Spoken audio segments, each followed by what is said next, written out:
దేశం కోసం త్యాగాలు చేస్తున్న సైనికులకు వందనం, వారికి బాసటగా నిలుద్దాం, ప్రధాని మోదీకి అండగా నిలుద్దామని ఎంపీ రఘునందన్ రావు అన్నారు. పాకిస్తాన్లోని ఉగ్ర స్థావరాల ధ్వంసమే లక్ష్యంగా భారత త్రివిధ దళాలు చేపట్టిన ఆపరేషన్ సింధూర్ విజయవంతాన్ని పురస్కరించుకుని సైనికులకు సంఘీభావంగా సిద్దిపేట జిల్లా కేంద్రంలోని తిరంగా యాత్రను నిర్వహించారు. స్థానిక వెంకటేశ్వర దేవాలయం నుంచి లాల్ కమాన్ వరకు తిరంగా ర్యాలీ నిర్వహించారు. సందర్భంగా ఎంపీ మాట్లాడుతూ దేశ ఔన్నత్యాన్ని కాపాడుకోవడానికి ఎంతటి త్యాగానికైనా సిద్ధంగా ఉన్నామని సంకేతాన్ని మన సైనికులు ప్రపంచ దేశాలకు తెలిపారన్నారు. భారత సైన్యానికి సంఘీభావంగా సైన్యం బార్డర్ మీద ఎన్ని గంటలు వేస్తుందో మీకు తెలుసు.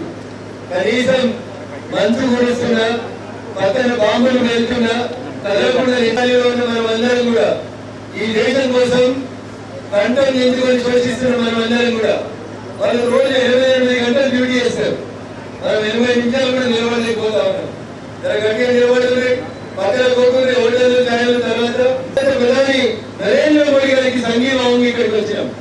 ఎట్లుండాలి, అంత కోట్ల రోజులు వలిగిపోయేంత ఆవేశంగా ఈ ర్యాలీ ముందుకు సాగింది.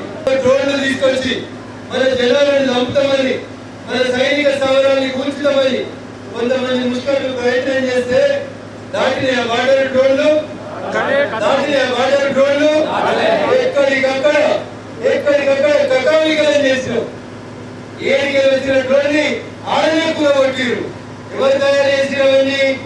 10 ఏళ్లలో ఈ దేశం స్వయం సమృద్ధి చెందాలని, నా దేశం ఎవరిని ఆధారపడద్దని, దేనికైనా గుండు సూది దగ్గర నుంచి మొదలుకుంటే తిరంగి దాకా ప్రతిదీ గంట మీద తయారు కావాలని make in India Narendra Modi అంటే కొన్ని కుక్కలు మొలిగినాయి.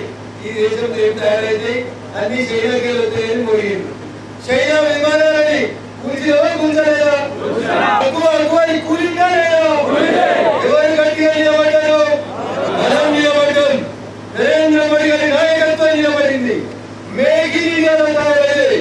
ఇంకా గర్వంగా చెప్పాలంటే మరి భాగ్యనగరంలో సైంటిస్టులు తయారు చేసినటువంటి క్షిపణులు పాకిస్తాన్, చైనా ఇంకా ఇతర దేశాల నుంచి క్షిపణులని ఎక్కడికక్కడ ఊరిస్తుంటే